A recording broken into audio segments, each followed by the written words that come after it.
Hi guys, and welcome back to my channel, Niger News and Entertainment, and number one channel for entertainment news gist happening around. For first time viewer, please don't forget to subscribe to my channel. Also hit on the bell button to get new notifications when a story drops. Naira Marley to be sent to jail is to appear in court today.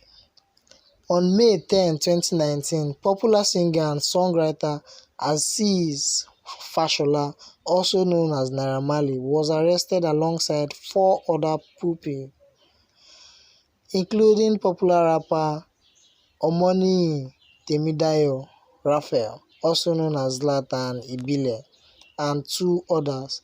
The arrest came after the duo Naira Marley and Zlatan Ibile released the visuals to their song Am I a Yahoo Boy, while EFCC released 3 of the young men arrested. Naira Marley was remanded under EFCC watch in prison until his first court hearing.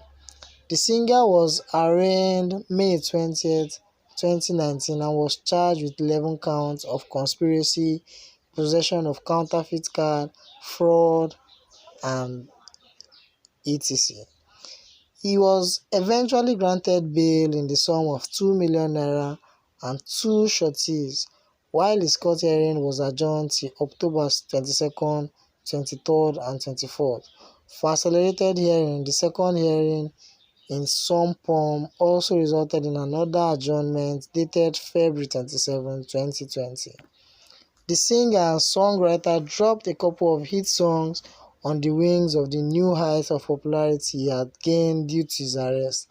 His first song after his release was Soapy, an immoral but widely accepted song. He soon became a cult figure, gathering over 1 million followers on Instagram and becoming the most searched name on Google at the end of 2019 and beginning of 2020.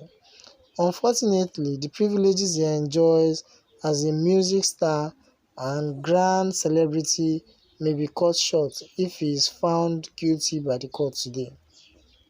In a few hours, Naira Marley will face the law, and if found guilty, he may be sent to 7 years in prison. The question then is, what are his chances of escaping prison? According to the law, any person who uses a counterfeit access device, an unauthorized access device, an access device issued to another person, resulting in a loss or gain, commits an offense and shall be liable on conviction to imprisonment for a term of not more than 7 years or a fine of not more than 5 million and a forfeiture of value derived from his acts. Therefore, if Naira Marley is found guilty, he may serve jail term of no more than 7 years. However, he has the option of paying a fine, while the option of fine is in the fine print. The option to be fined is actually entirely up to the judge. This only means that if he is faced with a vindictive judge, he may very well be sent to prison without an option of fine. Meanwhile, his friend and fellow rapper Zlatan Ibile has taken to social media via his Instagram live post to support him while his hearing looms. So guys, what do you think about this? What do you think? Would you be happy? Would you like it if Naira Marley is being sent to prison? Share your thoughts in the comment section.